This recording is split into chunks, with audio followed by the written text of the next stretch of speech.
Hi, I'm Ruth George, and this is the Good Life and Legacy podcast, where we explore answers to the question, how are you creating a great legacy by living well, planning well, and supporting those that you care about? And today I am joined by Alan Gassman. Alan Gassman is a lawyer practicing in Clearwater, Florida, with the law firm of Gassman, Creditor, and DiNiccolo. Mr. Gassman received his JD with honors and his LL.M in taxation from the University of Florida and is a board-certified trust and estate lawyer. Mr. Gassman has received the accredited estate planner designation and is a member of the Florida Bar, Clearwater Bar Association, Suncoast Estate Planning Council, and Charitable Gift Planners of Tampa Bay.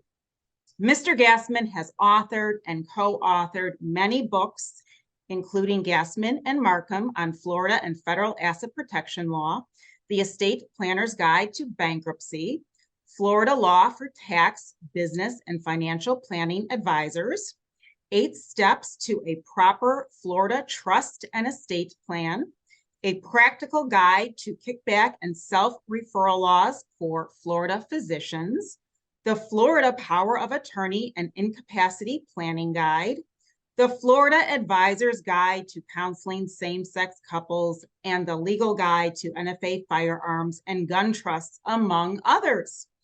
Mr. Gassman is a frequent speaker for continuing education programs, and he has presented at various seminars and webinars from local to national forums. He has published well over 200 peer-reviewed articles with publications such as Bloomberg, BNA Tax and Accounting, Trust and Estates Magazine, Estate Planning Magazine, the Florida Bar Journal, Forbes, and Lineberg Information Services. Mr. Gassman has an incredible YouTube channel that I enjoy tremendously. And of course, I could go on and on. I'm just so thrilled to have Mr. Gassman as a guest on the podcast. Welcome, Mr. Gassman. Ruth, thank you very much for having me. Please call me Alan for the rest of this webinar.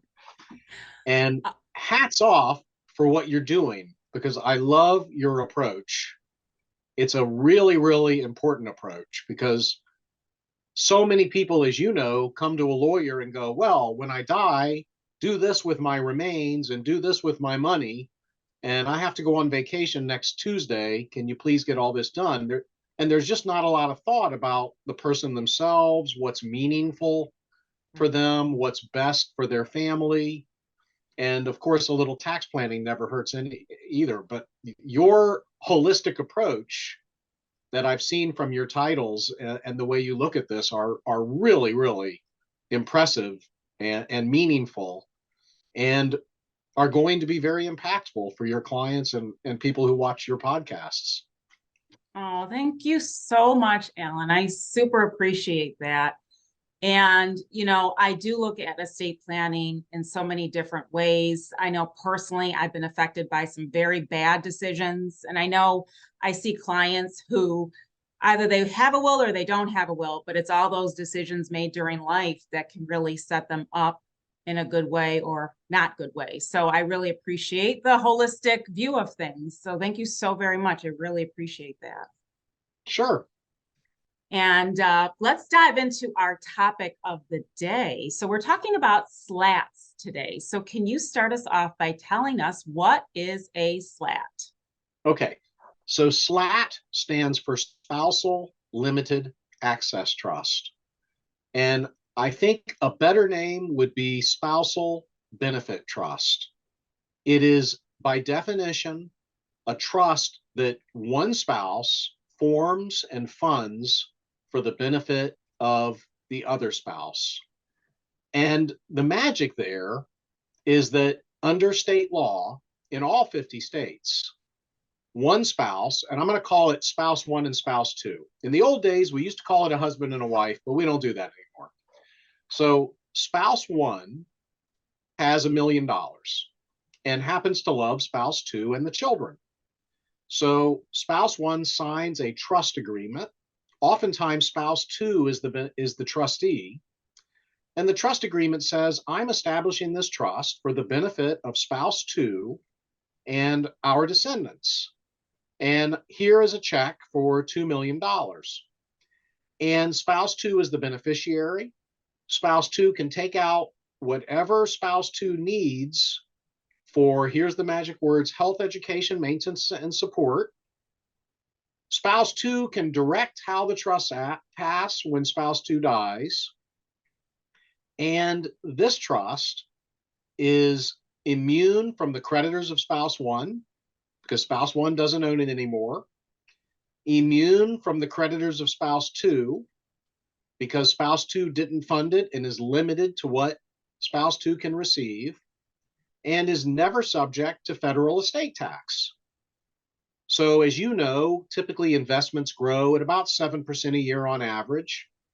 It'll double every 10 years. So it's $1 million this year. It's $2 million in 10 years. It's $4 million in 20 years. And it's $8 million in 30 years that will pass estate tax free. And if spouse 1 gets dementia, spouse 1 won't be able to do anything silly with the million. It's locked away. If spouse 2 gets dementia, the trust document has all sorts of nice protections that would require a co-trustee. The other nice thing about it is that the trust never has to file an income tax return. All of its income and deductions go onto the income tax return of the married couple. So there's no additional formalities. And the payment of the income tax on the trust income by the married couple basically subsidizes the trust, because the trust never has to pay any taxes. The couple pays the tax, and that's not considered to be a gift under the gift tax laws. Right. So that is the simple approach to what a SLAT is. Now, there's so many different varieties, and I know we're going to get into that, but Yeah. hopefully that's helpful. Yes, wonderful to start us off. Okay, so we're looking at an irrevocable trust, but as with all trusts, we're trying to build in flexibility. And so we want to talk about some of the benefits of the SLAT. So can you tell us what grantor trust status is and how that can be beneficial a little bit more in depth? You just started to go there, but let's get into that. Right.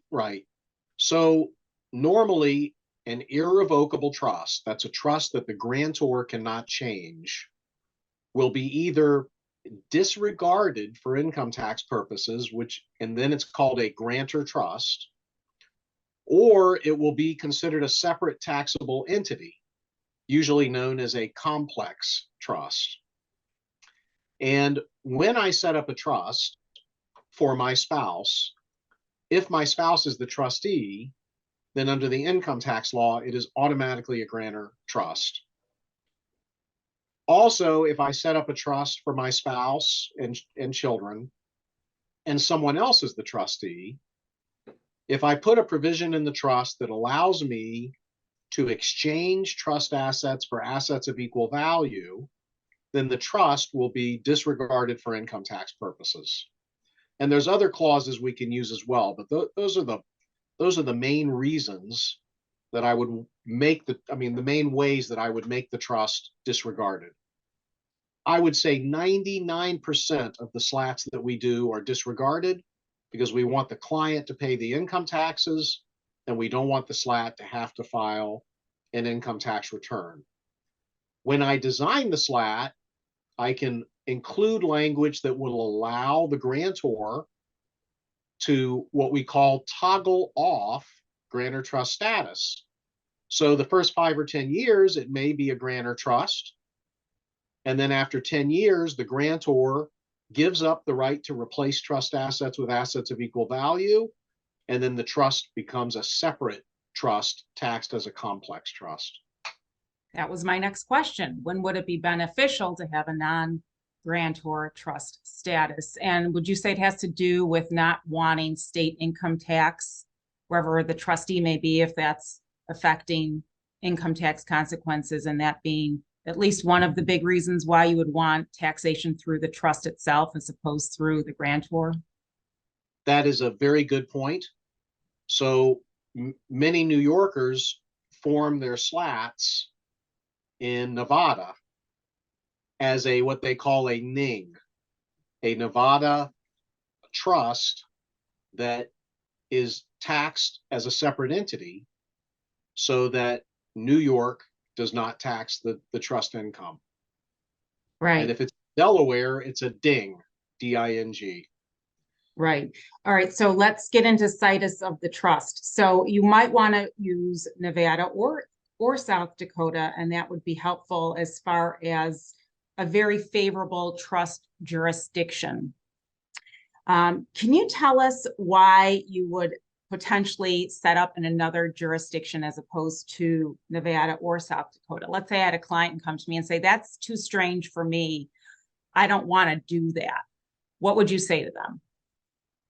Well, most of the SLATs that we form are just in Florida for Floridians, because the advantage of not going to Nevada or Delaware or South Dakota is that you don't have trustee fees.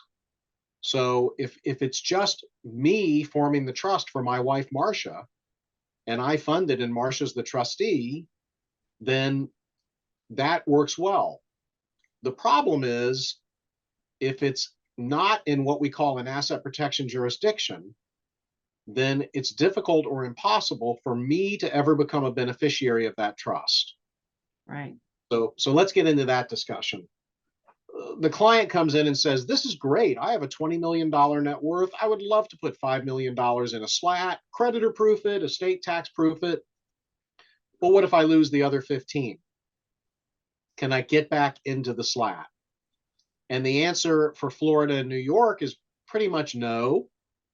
But if the SLAT is in an asset protection jurisdiction, which includes Alaska, Delaware, South Dakota, Nevada, and Ohio, those are all, and Tennessee, those are all strong creditor protection jurisdictions, then it is possible to draft the trust document to allow the grantor to be allowed to become a beneficiary if certain things happen. And Right. that's why so many SLATs are placed in those asset protection jurisdictions. Right. That's an important part of the planning because you don't want to be stuck with not being added back as a beneficiary at some point in the future if it's deemed to be the right thing to do or what you want at that time. Right. Right. Yeah. All right. Let's get into the idea of a trust protector. Can you tell us how a trust protector's ability to add additional beneficiaries can be helpful? Yes. And this goes back to the SLAT. I set up a SLAT for Marcia and the children, but I'm concerned that I might need to be added back in someday. So I set the SLAT up in Nevada and I put a provision in that our best friends are what we call the trust protectors. So every trust has a grantor who sets it up, has a trustee who runs the trust, kind of like the president of a company, and has beneficiaries. So in Europe, for many decades, they have been using the concept of a trust protector. The SLAT is an irrevocable trust. I can't change it. The trustee can't change it. But you can appoint trust protectors and they can have the power to change the trust.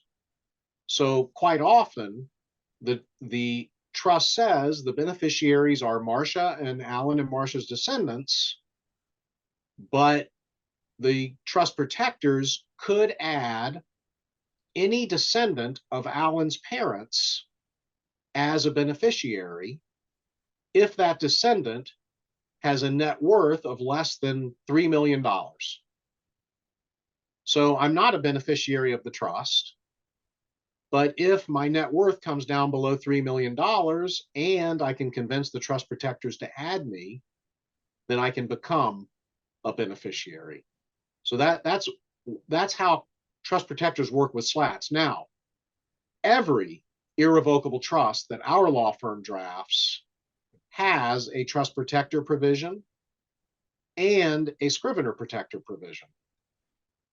We have to ask the client, do you have some people you can trust to change this trust if you need it changed?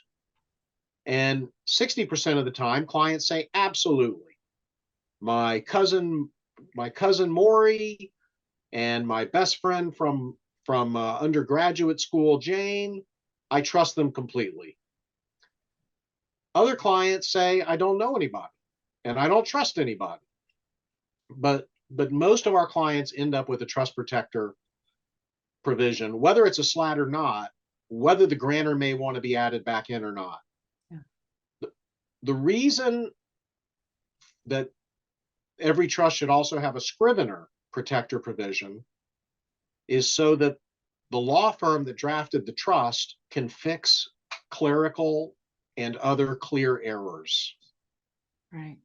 Trusts are long, complicated documents, and it's just not hard at all to have an inconsistency. Right. And then you get some beneficiary who wants to get money and you don't want to give them money. So the beneficiary says, aha, I see a problem in the trust. I'm going to make a big deal out of it. Yeah. So if the law firm that drafted the trust has the authority to correct an obvious error, and it could be only with the consent of any one of the children of the family, that would be the scrivener protector provision that we put in all of our documents. Yeah. But that is a brief summary of what a trust protector is. Right. All right. Going along with the idea of what a trust protector can do, what about a trust protector at some point adding in an independent trustee? Can you explain how that could be helpful in terms of a step up in basis at some point? Yeah. Okay, that's a great question.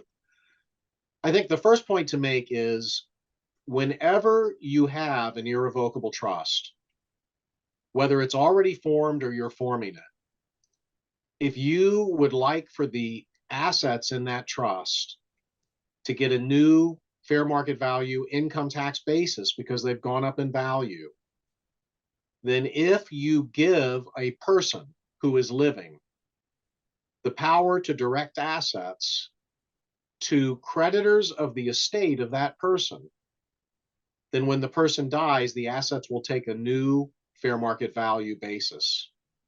So for example, a client contacted us last year and said, I have good news and bad news. The good news is my grandmother is 101. And the bad news is she's not in good health and I'm upset over it. So the grandmother had a net worth of about $1 million.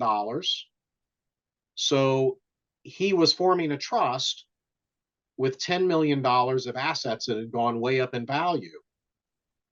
So we said, well, let's give your grandmother the power to appoint those assets to creditors of her estate when she dies.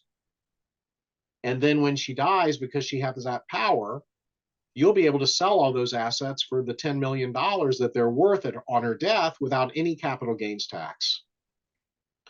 So, and by the way, if you've just heard what I've said, you've said, well, what if she has dementia or she gets mad at me and she signs a promissory note to a nurse for $10 million and then appoints those assets to the nurse, and then there's nothing left in the trust? Well, the Treasury regulations allow us to say that she can only exercise the power with the consent of people who are named in the trust agreement who are not beneficiaries of the trust.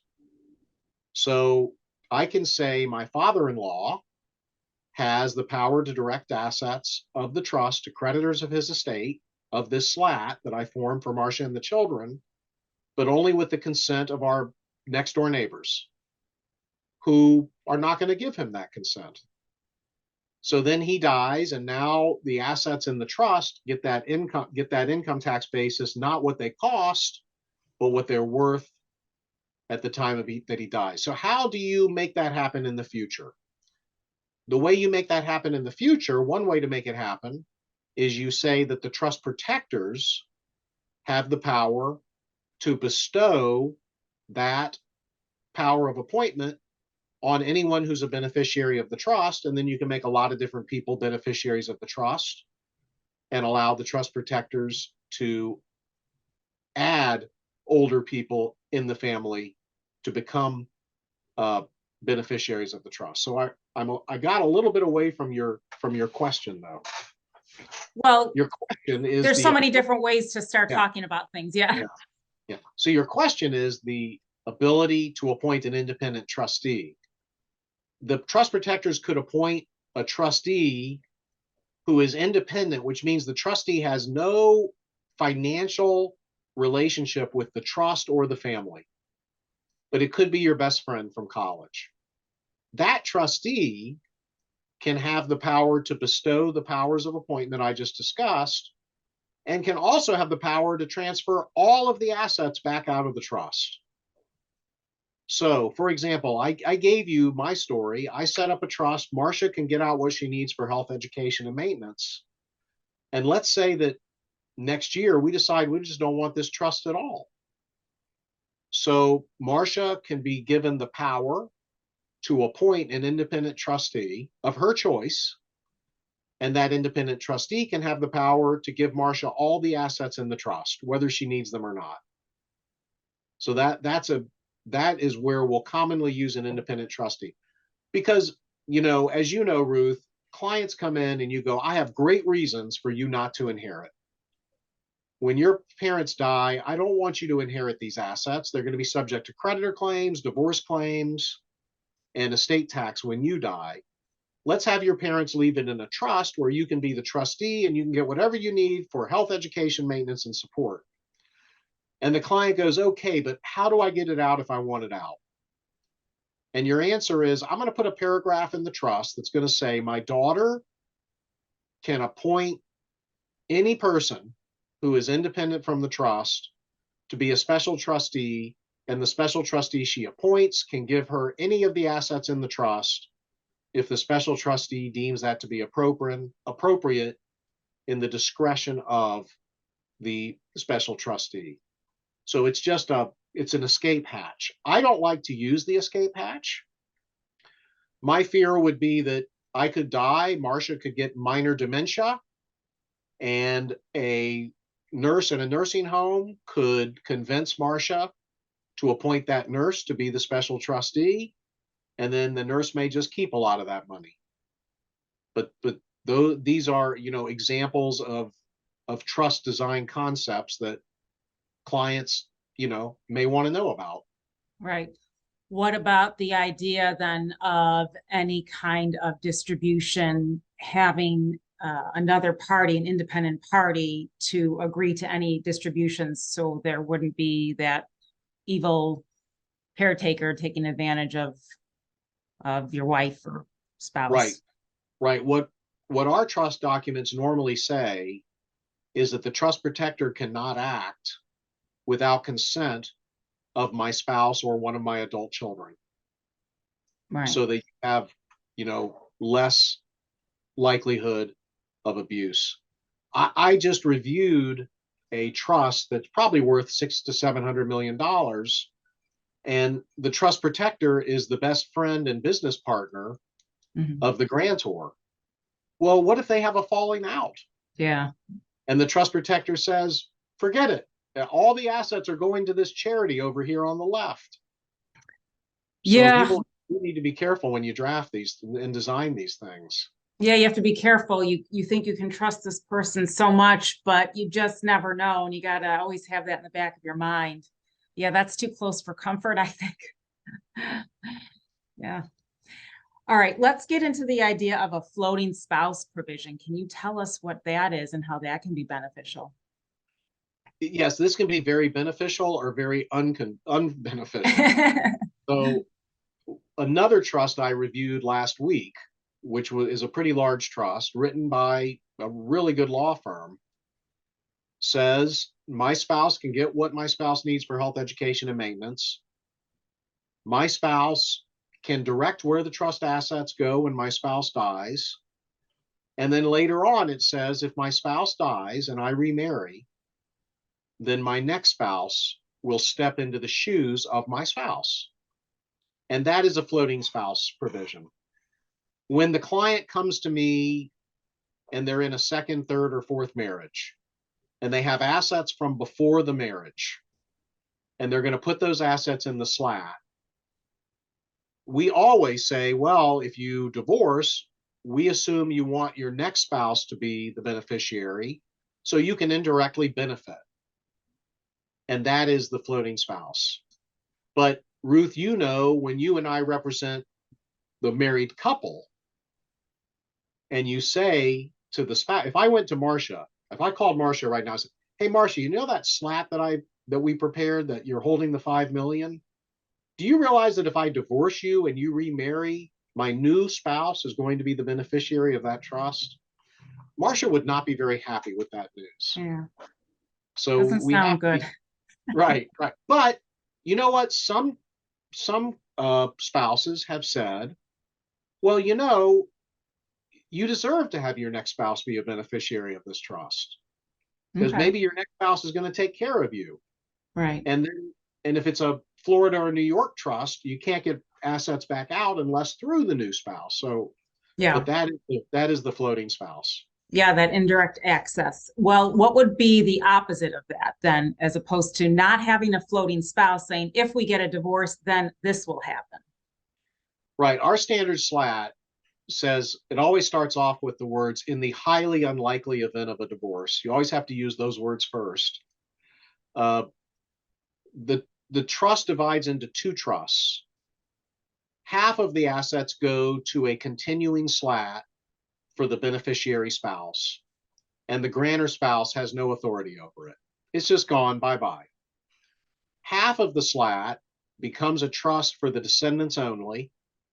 The spouse is no longer a beneficiary, and the grantor spouse has the power to replace the trustee. So if Marcia runs off, gets a divorce from me, and we have 5 million in a SLAT, 2 million 5 continues as a SLAT for her. I have no control. I'm not able to be added back into it. 2 million 5 is now a SLAT. Is now a trust for our children. And if I formed this in Nevada, the trust protectors can add me as a beneficiary. Yeah. So, but custom drafting is important because sometimes it's marital assets, sometimes it's separate assets. It's always different. So we could possibly talk about the reciprocal trust doctrine at this point, because I'm curious how you handle potential clients as far as thinking we are only setting up one SLAT here, so I can perhaps talk to both husband, wife, whatever the situation is, versus if we potentially, and I'm thinking you probably don't go this route, if we potentially set up two SLATs, then I gotta be really careful about what's communicated between all parties. Does that make sense? Right. So it would make perfect sense that I set up a SLAT for Marcia. I put 5 million in the SLAT. I'd like her to set up a SLAT for me and put 5 million in a SLAT. And those are called reciprocal SLATs. Well, the IRS looks at that. And if the SLAT I set up for Marcia is just about the same as the SLAT she sets up for me, the IRS looks at that and says, you guys really didn't set up SLATs for each other. Alan set up a SLAT for himself. Marcia set up a SLAT for herself. And that's all subject to estate tax because you're not supposed to set up a trust for yourself. Well, the US Supreme Court actually looked at this a few decades ago in a case called US v. Grace and said that if these two SLATs are different enough, then the IRS cannot uncross them. So a lot of very reputable law firms do reciprocal SLATs where they're different. They're different in several ways. We don't even do that because if I set up a trust for Marcia and Marcia sets up a trust for me, under state law, my creditors can get at the trust that Marcia set up for me and vice versa. And if your creditors can come in, then the estate tax can apply. So I set up a SLAT for Marcia. Marcia will set up a trust from her money for our descendants only. Yeah. And then maybe there's a provision in there that says that I could be added to that trust, but only by trust protectors in their discretion if my net worth comes well down below where it's ever expected to come. That may be safe. Mhm. But otherwise, there's a lot of people walking around with reciprocal trusts, and the IRS is just going to eat their lunch. Right.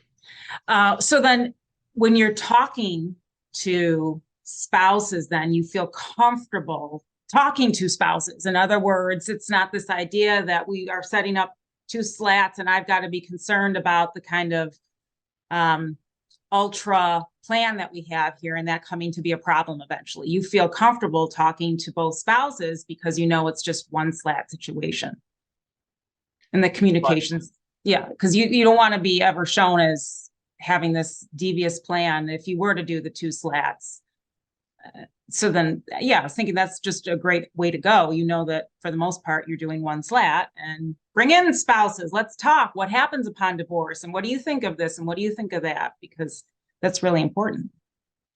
Yeah. And, unfortunately, we don't always get to talk to both spouses because they're just not available or not interested. So we need to make sure. So we ask, yeah, we ask to sign conflict of interest letters. So at least they have an inkling Yeah. of going on. And we put these equal division provisions in the trust to try to prove that our law firm is not trying, favor one spouse or the other, or Right. we only represent one spouse and we try to make it clear that we only represent one spouse. Yeah. Yeah. So the fact that state law would allow a creditor to come in means that, we have to be concerned about the SLATs that could be unwound for creditor purposes, because that means there could be estate tax inclusion. Yeah. I'm also going to go out on a limb here and tell you that the divorce rate of wealthy people who form SLATs is remarkably low. Yeah.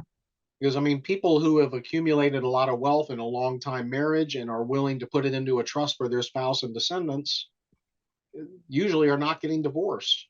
Yeah. Well, that's a good point. What about an unmarried individual setting up a SLAT but replacing the S with, or keeping the S for sibling, or, you have another person in there? What do you think about that?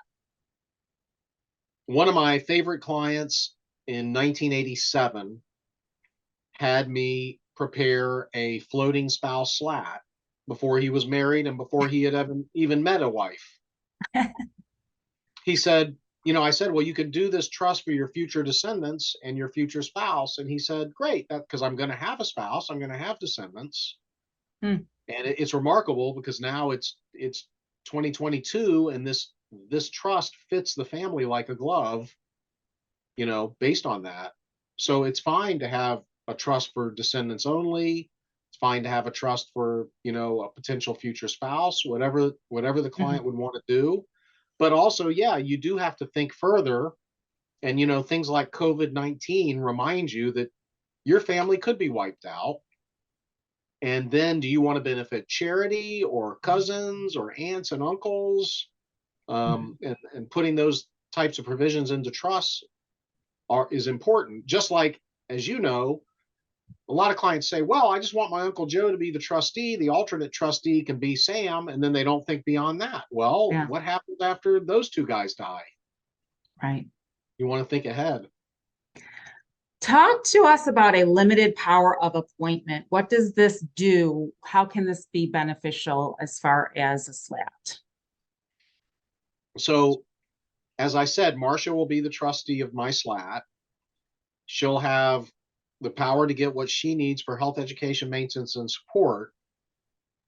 And then the document that we draft normally says that she will have the power, exercisable only upon death, to redirect the assets in trust or outright for our descendants. And that is called a power of appointment. And one of the leading writers and presenters in our industry, Jonathan Blottmacher, calls that a power of disappointment. Because if your children don't toe the line, they may be disappointed in how it is exercised. Now, what I just described is what's called a testamentary limited power of appointment. To keep it out of Marcia's estate for estate tax purposes, it cannot be exercisable in favor of Marcia personally, her estate, her creditors, or creditors of her estate. So I could make a very broad power of appointment on Marcia's death. She can direct it to anyone on earth but herself, creditors, her estate, creditors of her estate. Or I could limit it so it has to be exercised solely in favor of our children or charity. Or I could say up to 5% charity, the rest for our descendants.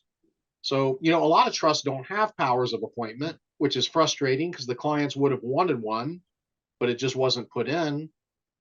And then a lot of clients who are a little bit wobbly come in and they have a power of appointment and you almost wish they didn't. So our form language says that the power of appointment can only be exercised after there's been a face-to-face meeting with a qualified lawyer who has explained the alternatives to exercise of the power of appointment. In some cases, we have powers of appointment where it can only be exercised after two doctors say that the holder is competent to exercise it. It's just a matter of design. And do you limit the exercise of the power of appointment to be testamentary in nature as opposed to something done during life? Yes, I do, because it's my intention that Marcia will have that trust for her entire lifetime. And I do not want some aggressive person to convince her to appoint it out of the trust early. Okay. As a trust lawyer with 30 some odd years experience, I've just seen too many times where the trust assets were not used for what was intended and run out. So I would prefer to err on the side of caution and just make it only exercisable upon death, but that's not required. Okay, and opposite to a limited power of appointment, we have a general power of appointment. And can you talk to us about the use of a general power of appointment in a good way? In other words, we may want basis step up, and we may want basis step up for a particular asset.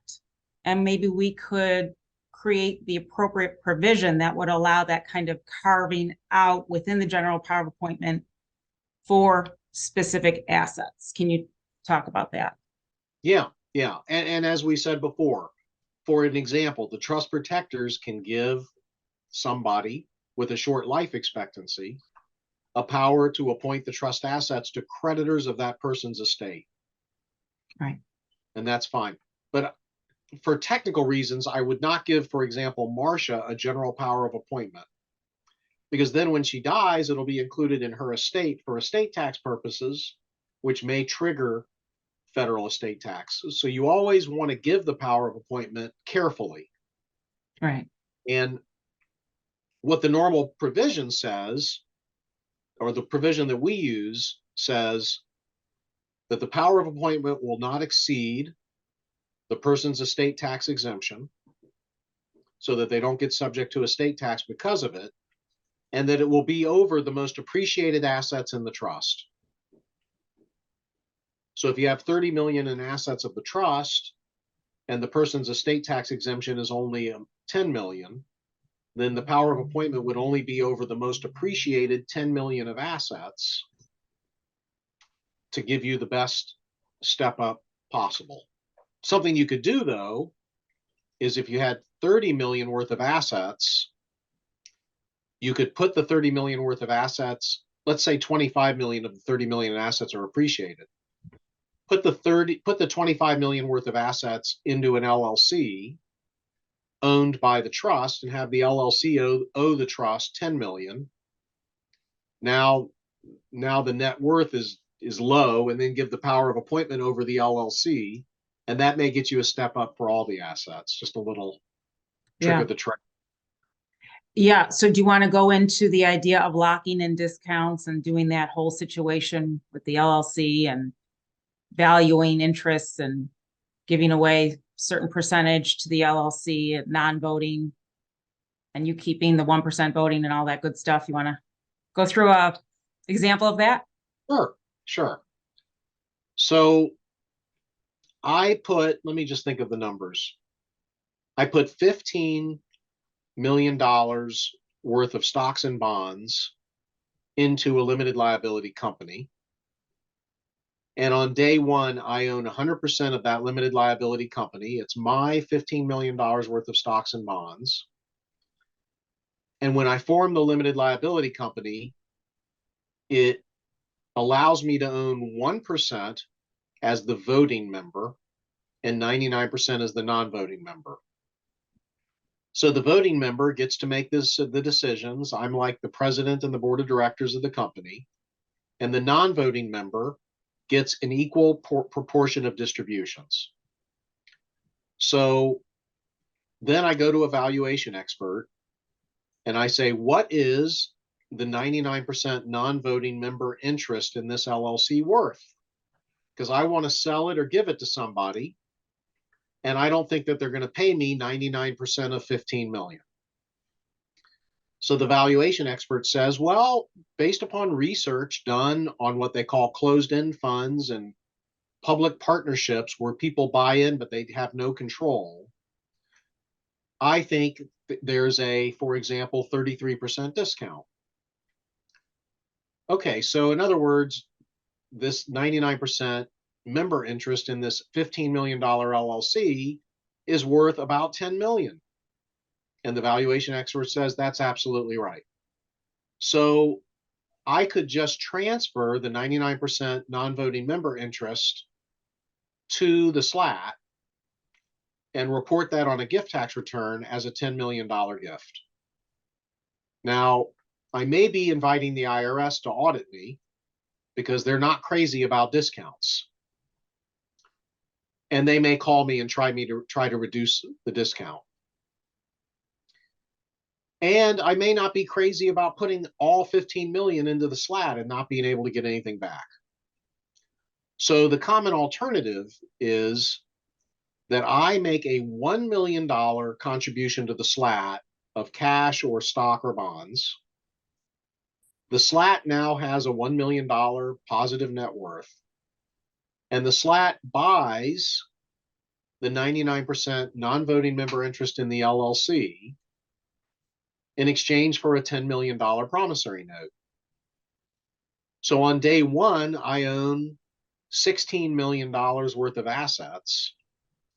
On day two, a trust owns $1 million outright and 99% of a $15 million LLC, and I only own 1%.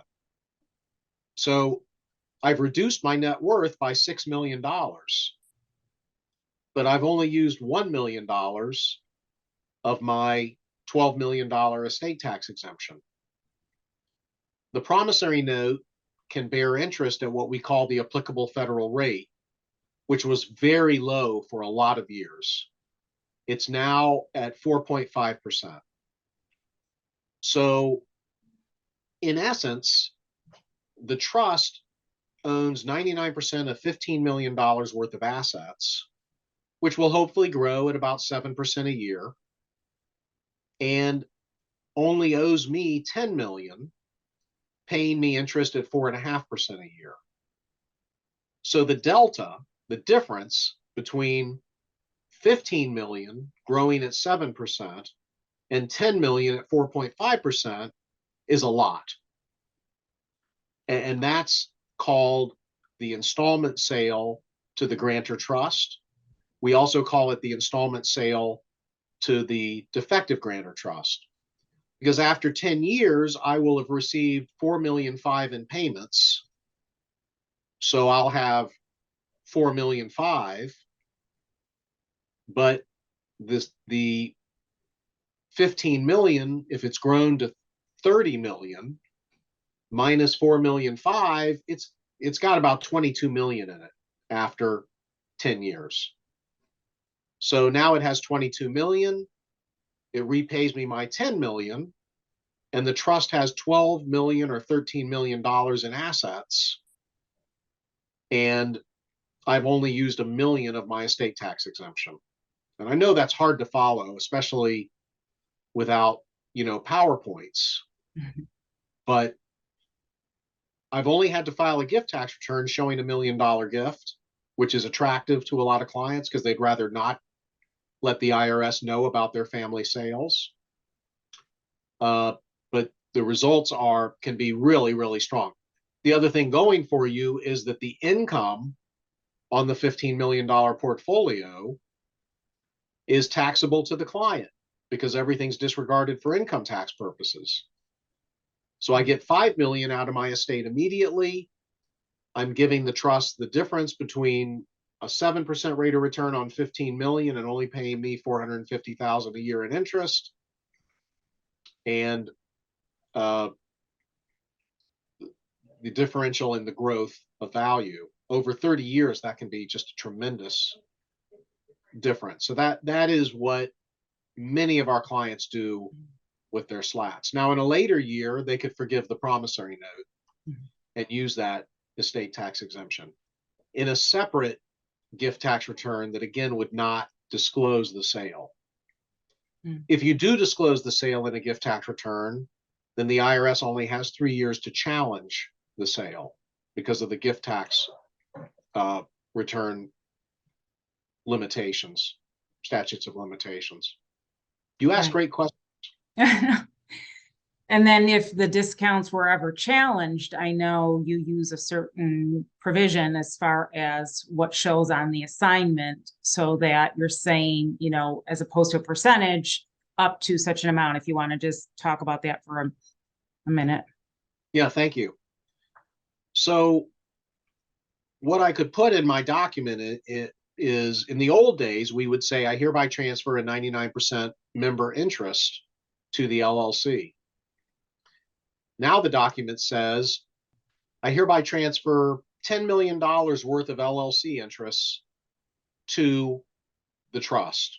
And I think that's 99%, but if a tax court judge ever decides that the discount should be 12% instead of 33%, then that means that under my formula clause, I've only gifted maybe 80%. Yeah. So you use that formula clause, and the tax court generally went along with that in a case called Wandry, W-A-N-D-R-Y. Another way to do it that for bigger transactions that we prefer is we say, I am giving an amount worth $10 million to the trust. And if it turns out that 99% is worth more than $10 million, the excess goes to a charity. And here's the name of the charity. So now the IRS auditor has much less reason to try to set it aside because it's not going to cause an estate tax. And any argument by the IRS that it's against public policy to do that type of clause is lost because it's good for public policy to give to charity. Sure. Yeah. So that was approved by appeals cases. Very good. Let's just almost kind of think about a situation where SLATs make sense. In other words, you see these variables and you go, aha, you are a great candidate for a SLAT. So I'm thinking of people who it's difficult for them to see this as an opportunity. And, you know, what will happen with the estate tax laws? What will happen with, you know, income tax consequences? What about changing even grantor trust status in the future? And, you know, all the things swimming around, what's to be done? Well, I will just say for a married couple, when you run the math on what a SLAT can do for a married couple, and you look at the extensive flexibility, there, plus the ability to swap assets with the SLAT. You know, if you ever have a building and the SLAT has money, you just put the building in the SLAT, it gives you the money. SLATs just work beautifully. And having done SLATs since the early 1990s, it's just a good fit. It's a good fit for a good family to avoid estate tax, and it's a great creditor protection technique because, you know, the thing that you and I haven't really said, but I think it goes without saying, is if you drive a car in the United States of America, you probably need some degree of creditor protection. And, you know, a month doesn't go by that I'm not representing somebody where there was a tragic car accident and someone who never thought they would lose assets or never thought that $1 million wouldn't be enough liability insurance now understands that a traffic accident can cost $30 million. Easy. Yeah. Lots of lawsuits out there, right? Never know. Yep. Yep. Wow. Well, I could ask you probably a million more questions, but you've been extremely generous with your time. So I think if anything, I'll hope to have you again on another episode. That'll be great. That'll be Well, great. And I'd like to have you on my, I give that 11 a.m. on Saturday talk on YouTube. And then at noon, I have a guest. So I'd like to hear, more about, first of all, your experience giving these talks, because I think you're really good and I know you're learning from them, just like your audience is learning from them. absolutely. And then also what you're most passionate about, which I believe is helping people make the right decisions in all parts of their life. Oh. And Ruth, that's one of the things that is really important to me, is that it used to be that almost every affluent family had a wonderful CPA and a wonderful lawyer, and they would meet once a year and they would talk about everything. Mm-hmm. And then when you talk about everything, a sharp lawyer and a sharp CPA and a sharp financial planner can give you a lot of good ideas. How do you handle Aunt Harriet's drinking? How do you handle the estranged daughter-in-law? How do you handle the spouse working in the business? A lot of stuff like that. How do you handle somebody who's worth $100 million but can't sleep at night because they're afraid they're going to run out of assets? Right. Those relationships don't happen as much anymore. If you have a long meeting with me or you have a long meeting with you, those other issues are going to get addressed. That's not going to happen on LegalZoom. And That it's is not, so awesome that you said that. Right. and it's And not being taught in law schools, and it's right. not being taught in CPAs. We're supposed to help people. Right. We're supposed to help people. And I can't tell you how many people have thanked me decades later saying, when we met with you to do the estate planning, you did this, and it has had such an impact on our lives. What did I do? Sometimes I introduced them to a less expensive investment advisor. Mm-hmm. Sometimes I sent them to a marriage counselor. Sometimes I found their kid a job. That's exactly what I'm thinking. Yes, all that. Right. Right. It's all affecting your life and what you do and the decisions you make. You're saying it much better than I can. That's exactly what I'm thinking. And I didn't mean to cut you off. Yeah, no. But that's what's wonderful about how you look at it and the topics that you're addressing. And that's what's wonderful about our profession, that a lot of members of our profession have no clue about. So, I at Thanksgiving, I met, and this has no relationship to anything, but I think it's a good story. A company is interviewing pilots, and they took the number one applicant to lunch, and he was not friendly to the waitress, and they didn't hire him. So interesting. Yeah, it's about how we help other people. Well, we talked for just a little bit before we recorded, and I told you I really started this thinking about my dad.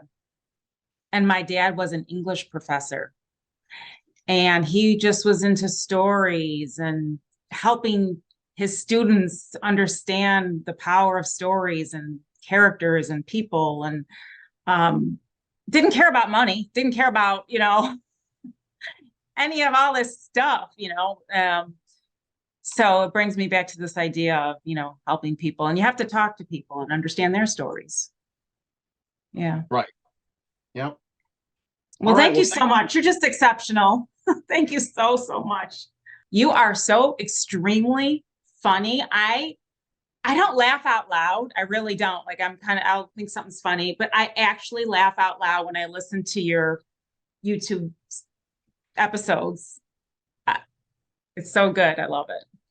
Thank you so much. All right. Well, thank you again. Yeah. Have a fantastic day. All Appreciate what right. you do. Oh, thank you so much. You too.